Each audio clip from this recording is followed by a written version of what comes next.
아직 추위가 계속되고 있지만 절기상으로는 이틀만 지나면 우수입니다. 우수 경칩이 지나면 대동강물이 풀린다라고 하는 말이 있으니 이제 본격적으로 봄날이 시작된 것입니다. 사람들은 종종 인생을 계절에 비유하기도 합니다. 그런 면에서 인생의 봄날은 가장 행복했던 시절을 일컫는 말입니다. 사람마다 봄날에 대한 생각이 조금씩 다를 수 있지만 우리는 우리 인생이 따스한 봄날, 꽃이 만발한 봄날 같기를 소망합니다. 나이로 치자면 10대, 20대 청춘이 봄날 같은 인생에 해당할 수 있습니다. 또 뭔가 일이 잘 풀리고 뜻하는 대로 이루어지는 삶이 봄날 같은 인생일 수도 있습니다. 그렇지만 고목나무에 꽃이 핀다는 속담처럼 불가능하리라고 생각했던 소망이 이루어지고 모든 것이 끝났다고 생각하는 인생에 회복과 또 재기의 기회가 주어진다면 그것 또한 다시 맞는 인생의 봄날이라 생각할 수 있습니다. 오늘 본문의 말씀을 읽어보게 되면 모든 것이 끝났다고 생각할 만한 상황과 또 그런 나이에도 불구하고 다시금 봄날을 맞은 한 사람을 소개하고 있습니다. 그는 모세입니다. 모세의 부모는 애굽의 노예였던 히브리 민족이었습니다. 히브리 노예들이 급격히 숫자가 많아지면서 애굽 왕은 노예들의 반역을 우려해서 히브리 민족이 아들을 낳으면 물에 던져 죽이라고 하는 엄중한 명령을 내립니다. 아들 모세를 낳은 부모 아므람과 요게벳은 사람들의 눈을 피해서 석 달간 모세를 숨겨 길렀지만 아이의 우는 소리가 커지자 더 이상 숨기지 못하고 아기 모세를 역청에 바른 갈대 상자에 담아 나일강에 띄워 보냅니다. 그 상자를 애굽의 공주가 발견해서 모세는 공주의 양아들로 자라게 되는데 그 모세에게 젖을 먹여 키운 유모가 바로 친모인 요게벳입니다. 그 덕분에 모세는 애굽의 왕자로 자랐지만 자기 민족의 정체성을 잃지 않게 되었습니다. 모세가 40세가 된 어느 날 애굽인 공사감독관이 자신의 동포인 히브리 민족을 학대하는 것을 보고 격분해서 감독관을 쳐 죽이고 모래 속에 묻어 버립니다. 하지만 이 일이 발각되자 모세는 미디안 광야로 도망칩니다. 그곳에서 미디안 제사장 르우엘이라고도 하고 이드로라고도 하는 그 이드로의 딸과 결혼해서 가정을 꾸립니다. 그렇게 광야에서 목자로 살아간 지 40년 세월이 흘렀습니다. 40년을 애굽의 왕자로 살아고 40년을 광야의 목자로 살았으니 지금 모세의 나이는 80세의 나이가 된 것입니다. 그야말로 모세는 광야에서 40년 목자로 지내는 동안에 완전히 시골노인 남루한 목자의 모습이 되었습니다. 애굽의 말과 풍습도 가물가물하게 잊어버렸습니다. 한때 애굽의 왕자였던 모세는 이제 영영 애굽으로 돌아갈 생각을 하지 않았습니다. 내가 너를 애굽으로 보내서 이스라엘 사람들을 종살이에서 건져내려 한다고 하는 하나님 말씀을 들었을 때도 모세의 반응은 영 시원치 않았습니다. 11절입니다. 모세가 하나님께 아뢰되 내가 누구이기에 바르게 가며 이스라엘 자손을 애굽에서 인도하여 내리까. 하나님은 내가 너를 애굽으로 보낸다고 했지만 모세는 갈 수 없다고 거절했습니다. 자신의 소질을 너무나 잘 알고 있었기 때문에 하나님의 부르심을 받아들이지 못한 것입니다. 그러나 모세는 마침내 하나님 부르심에 순종해서 출애굽의 지도자가 됩니다. 양을 치던 목자가 이제는 하나님의 백성을 인도하는 지도자로 살게 된 것입니다. 물론 모세가 하나님 부르심을 받은 이후에 이스라엘의 지도자로서 언제나 평탄한 인생을 살았던 것만은 아닙니다. 때로는 고난과 역경의 시기를 보내기도 했습니다. 하지만 하나님의 손에 붙들려서 출애굽의 위대한 꿈을 꾸며 그 꿈을 이루기 위해서 보낸 40년의 삶은 모세의 인생에서 가장 빛나는 봄날이었을 것입니다. 저도 모세처럼 하나님 손에 붙들려 사는 인생을 꿈꿉니다. 한 번 사는 인생, 모세처럼 하나님의 손에 붙들려 하나님의 꿈을 꾸며 그 꿈을 이루어가는 인생을 살 수 있다면 그 인생이야말로 봄날 같은 인생이 될 것입니다. 그렇다면 우리는 어떻게 모세처럼 상황과 나이를 초월해서 하나님 손에 붙들려 하나님의 꿈을 꾸며 그 꿈을 이루어가는 봄날 같은 인생을 살 수 있겠습니까? 첫째로 우리가 주의 손에 붙들려서 주님의 꿈을 꾸는 봄날 같은 인생을 살려면 그리스도인으로서 매일매일을 성실하게 살아가야 합니다. 오늘을 성실하게 살지 않고 하나님께 부르심을 받는 길은 없다는 것입니다. 애굽의 왕자였던 모세가 하루아침에 광야를 헤매는 목자가 되었습니다. 최고의 삶을 살던 모세는 하루아침에 최하위 인생을 살게 되었습니다. 폭망도 이런 폭망이 없습니다. 그렇다면 모세는 이 폭망한 인생을 한탄하며 살았겠습니까? 그렇지 않습니다. 그는 광야에 나가서 40년간 목자 생활을 했지만 성실한 목자로 살았습니다. 하나님의 부르심 받던 그날도 모세는 양을 치고 있었습니다. 양들에게 먹을 풀이 있는 호렙산으로 이동하고 있을 때 불타는 떨기나무 형상으로 찾아오신 하나님을 만나게 된 것입니다.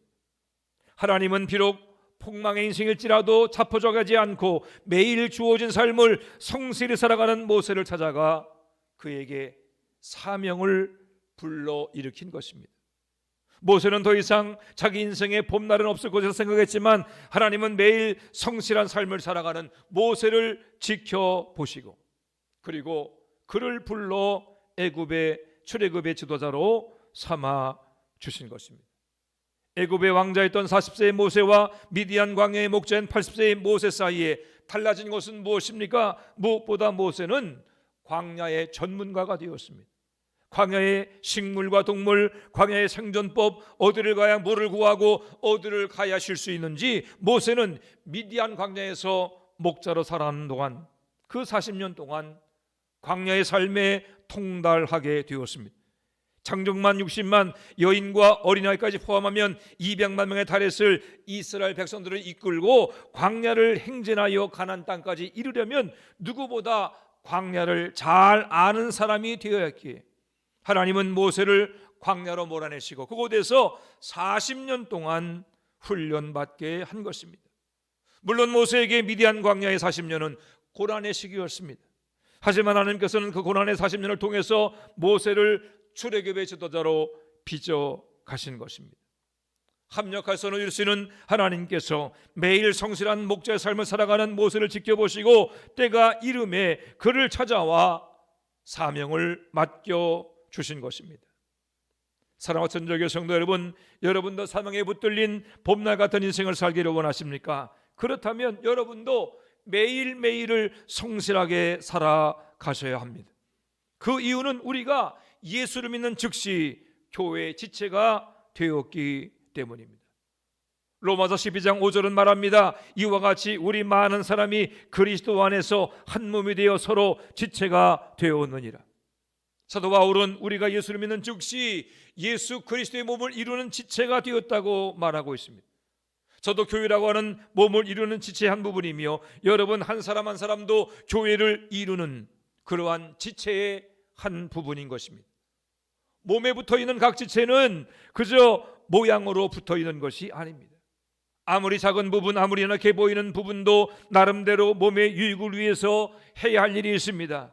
사지백체 중에서 무익한 것은 하나도 없습니다. 모두가 다 몸의 유익을 위해서 존재합니다. 그뿐만이 아닙니다. 여러분 한 사람 한 사람이 부르심의 상을 위해서 끝까지 자신에게 주어진 일을 감당해야 합니다. 빌립보서 3장 14절에서 바울 사도는 표대를 향하여 그리스도 예수 안에서 하나님이 위에서 부르신 부름의 상을 위하여 달려가노라 라고 말씀했습니다. 빌립보서는 옥중 서신입니다. 지금 사도 바울은 옥에가 져 있지만 자신의 사명이 끝났다고 생각하지 않았습니다. 비록 바울 사도는 옥에 갇혀 있을지라도 죽는 날까지 주어진 사명을 끝까지 감당할 것이다 라고 했습니다. 그 이유는 하나님께서 위에서 부르신 부름의 상이 있기 때문입니다. 사도 바울에게만 부름의 상이 있는 것이 아닙니다. 교회 지체로 부름받은 여러분 한 사람 한 사람에게도 부름의 상이 있습니다. 그 상은 그냥 주어지는 것이 아닙니다. 끝까지 달려가는 사람이 받습니다. 주님께서 부르시는 그날까지 충성하는 사람이 받습니다. 그리스도인으로서 매일의 삶을 성실하게 살아가는 사람에게 이 부르심의 상이 주어지게 되는 것입니다. 그런데 오늘날 세상의 풍조가 교회 안으로 밀려 들어왔습니다. 하나님이 부르신 부름의 상을 향해서 매일 교회 지체로서 자신의 사명을 성실하게 감당하려고 하는 사람이 그렇게 많지 않은 것을 보게 됩니다. 가급적이면 예배만 드리려고 합니다. 주님을 섬기고 교회를 섬기는 일을 소홀히 생각하기도 하고 또 귀찮다고 멀리 하기도 합니다. 그러나 여러분, 아무것도 하지 아니하고 예배당만 왔다 갔다 한다면 마지막 날 하나님 앞에 섰을 때 아무 상도 받을 것이 없게 될 것입니다. 교회를 위해서 지체로서 사명을 감당하지 않고 하나님의 부르심에 불순종하여 아무도 아무런 헌신도 하지 않는다면 마지막 날 주님 앞에 섰을 때 여러분 무슨 말을 할 수가 있겠습니까? 그것이야말로 부끄러운 구원이 아니겠습니까? 몸의 지체는 죽을 때까지 그 몸의 지체입니다.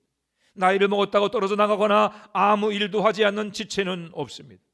몸의 지체임에도 불구하고 아무 일도 하지 않는다면 그 지체는 스스로 무용지물이 되는 것입니다. 주님이 부르시는 그날까지 교회 지체로 살아갈 수 있는 그러한 영광을 스스로 포기하게 되는 것입니다. 2009년도 저희 어머님이 소장이 괴사되어서 소장의 대부분을 절제하게 되었습니다. 그리고 장류를 차고 병원에 입원해 계셨는데 의사 선생님을 만나보니까 퇴원한 이후에 어머님을 집에 모시기는 어려울 것이다, 그렇게 이야기를 했습니다. 그래서 어머님을 모실 요양병원을 알아보기 위해서 몇 군데를 찾아가서 상담을 하고 둘러본 적이 있습니다. 방문하는 요양병원마다 시설이 좋았습니다. 하지만 너무 조용했습니다. 병실을 둘러보니까 그곳에 와 있는 분들은 그저 병실에 가만히 앉아 계시든지 아니면 침상에 누워 계셨습니다. 산책 시간과 취미 시간도 있다고 하고 나름대로 일과 시간이 있다고 했지만 제가 갔을 때는 거의 모든 분들이 앉아 있거나 누워 있었습니다. 그 모습을 보면서 내가 정말 힘들어서 어머님을 모실 수 없는 상황이 올 때까지는 어떻게 하든지 간에 어머님을 내가 모셔야겠다라고 하는 생각을 하게 되었습니다. 아무 일도 하지 않고 아무것도 할 수 없고 그저 섬기만 받고 조용히 누워만 있는다면 그것은 사는 것이 아니라 죽음을 기다리는 것과 다르지 않다는 생각을 했기 때문입니다. 사명의 일선에서 스스로 물러나서 매일 소일하며 살아가는 분들이 있습니다. 소일이란 의미 없이 시간을 죽이는 것입니다. 예수님은 우리 중에 그 누구도 소일하는 인생으로 부르지 않으셨습니다. 여러분 중에 지체로서의 부름의 사명을 감당하지 않고 하루하루를 소일하며 살아가는 분들이 있다면 그것은 그리스도인이라고 하는 이름에 합당치 않은 비극적인 삶을 사는 것입니다. 고린도전서 10장 31절에서 너희가 먹든지 마시든지 무엇을 하든지 다 하나님의 영광을 위하여 하라라고 했습니다. 무엇을 하든지 간에 우리는 하나님의 영광을 위해 살아가는 사람이 되어야 합니다. 우리는 그 영광, 하나님의 영광을 위해서 부르심받은 인생들입니다. 매일매일 주님이 우리에게 주신 사명을 성실하게 감당하며 살아가야 합니다. 무엇이 되었든지 교회 지체로 부름받았으니 한 가지 이상씩 하나님이 기뻐하시는 일, 교회를 섬기는 일을 감당하며 충성되게 살아가야 합니다. 그렇게 죽는 날까지 지체 사명을 성실히 감당함으로 모세처럼 다시금 회복해야 하시는 봄날 같은 인생을 살 뿐만이 아니라 마지막 날 주 앞에 섰을 때 부름의 상을 받는 모든 성도가 되시기를 우리 주님의 이름으로 축원해 드립니다. 두 번째로 하나님께서 부르시는 날까지 봄날 같은 인생을 살려면 매일 주님께 순종해야 합니다. 80세의 모세는 극구 하나님의 부르심을 거절했습니다. 자신에게 그 일을 감당할 수 있는 능력이 없음을 누구보다 잘 알고 있었기 때문입니다. 하지만 타는 불꽃의 형상으로 찾아오신 하나님은 끝까지 모세를 향해 명령하십니다. 가라 모세, 내가 너를 바로에게 보내어 내 백성 이스라엘 자손을 애굽에서 인도하여 내게 하리라. 모세가 다시 묻습니다. 내가 누구에게 바로에게 가며 내가 어떻게 종살이하는 이스라엘 백성들을 애굽에서 구해낼 수 있겠습니까? 모세의 물음에 하나님께서 대답하십니다. 12절입니다. 하나님께서 이르시되 내가 반드시 너와 함께 있으리라. 아멘. 하나님께서 내가 어떻게 이스라엘 백성들을 구원해낼 수 있겠냐고 하는, 그렇게 묻는 모세를 향해서 주신 대답은 그것입니다. 내가 반드시 너와 함께 할 것이다. 모세로 하여금 이스라엘 백성을 애굽에서 이끌어낼 수 있게 하는 능력의 근거는 모세 자신에게 있는 것이 아닙니다. 하나님께서 반드시 모세와 함께 하신다는 것입니다. 모세의 능력으로 이스라엘 백성을 구해내는 것이 아닙니다. 모세와 함께 하신 하나님의 능력으로 이스라엘 백성들을 구해낸다는 것입니다. 그렇습니다. 하나님께서 그 약속처럼 모세와 함께 하셨습니다. 하나님께서 낮에는 구름 기둥으로 밤에는 불 기둥으로 모세를 앞장서 인도하셨습니다. 구름 기둥과 불 기둥은 하나님께서 모세와 함께 하시며 이스라엘 백성과 함께 하신다는 상징이었습니다. 여기서 우리가 한번 생각해 볼 것이 있습니다. 눈앞에 보이는 구름 기둥과 불 기둥이 하나님이 함께 하신다는 상징이었다면 모세는 아무것도 하지 않고 가만히 있어도 모든 일들을 이뤄갈 수 있을 수가 있겠느냐라고 하는 것입니다. 그렇지 않습니다. 하나님이 하실 일이 있고 또 모세가 해야 할 일이 있습니다. 우리 한번 다 같이 출애굽기 3장 8절 말씀을 찾아보겠습니다. 출애굽기 3장 8절 말씀을 찾아 읽겠습니다.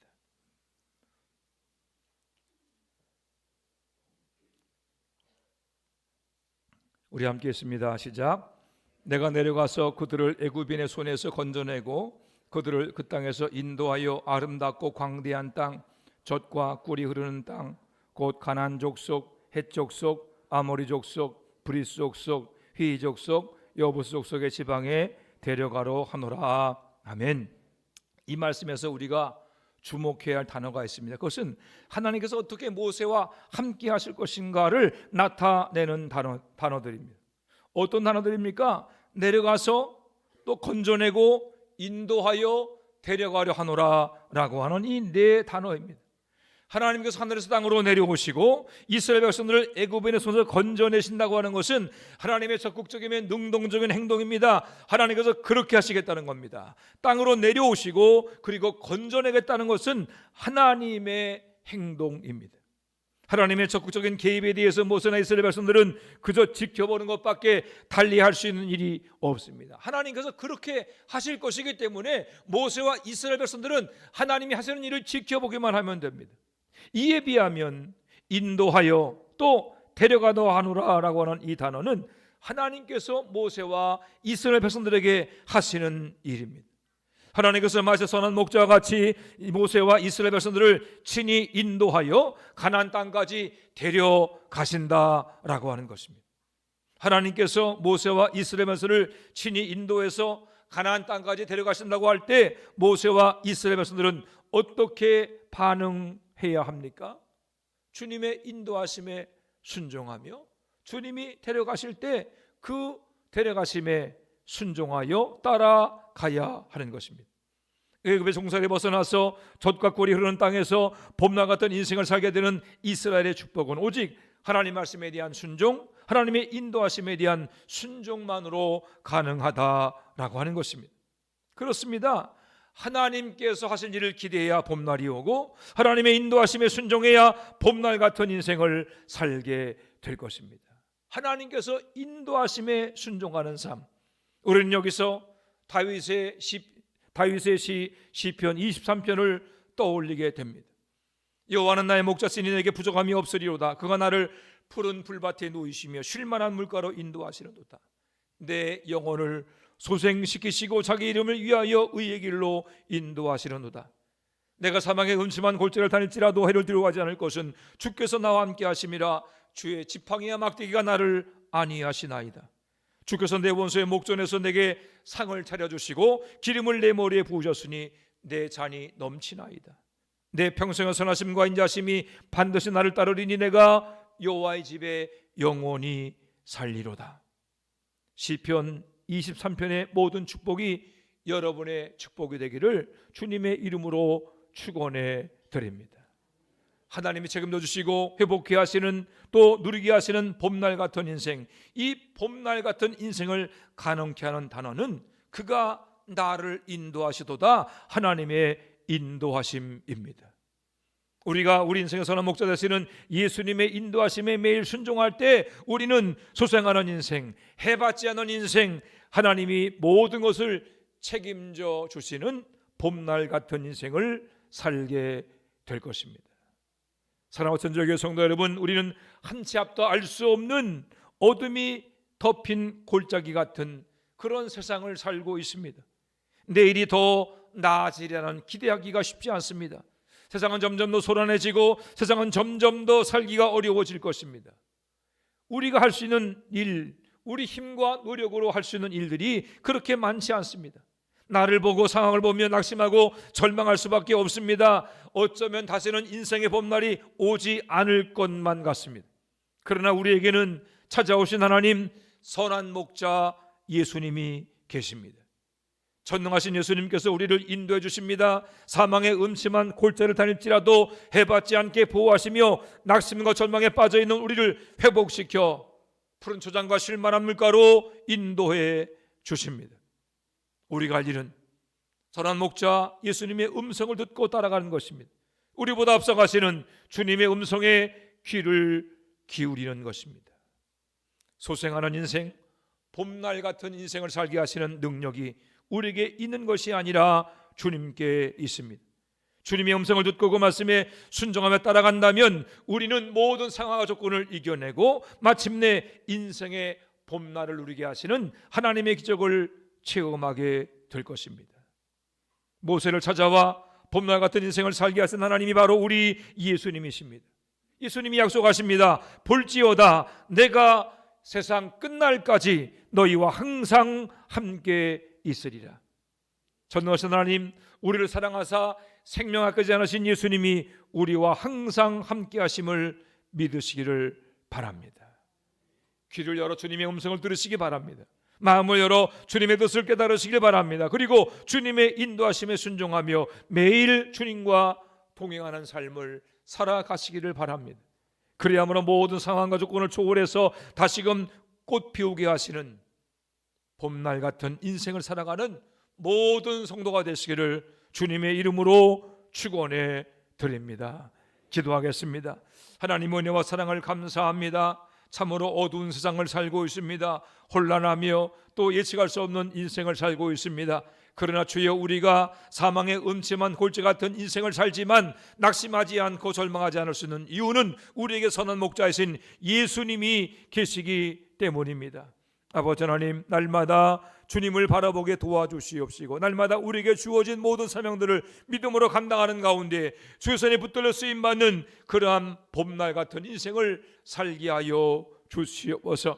아버지 하나님, 과거에 매이지 않게 하시고 다가오자는 미래에 대해서 두려워하지 않게 하시며 매일매일 주어진 삶을 살아가며 또 실제로 충성되게 살아가는 가운데 하나님의 은혜를 입게 하여 주시옵시고 우리보다 앞서 행하시며 또 때마다 일마다 모든 것을 이루시고 공급하시는 선한 목자 예수님을 따라 사는 가운데 놀라운 은총을 누릴 수 있는 모든 성도들 되게 하여 주시옵소서.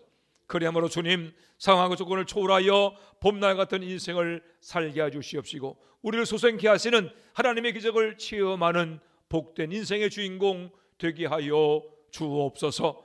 감사드리며 예수님의 이름으로 축복하며 기도에 싸움나이다. 아멘.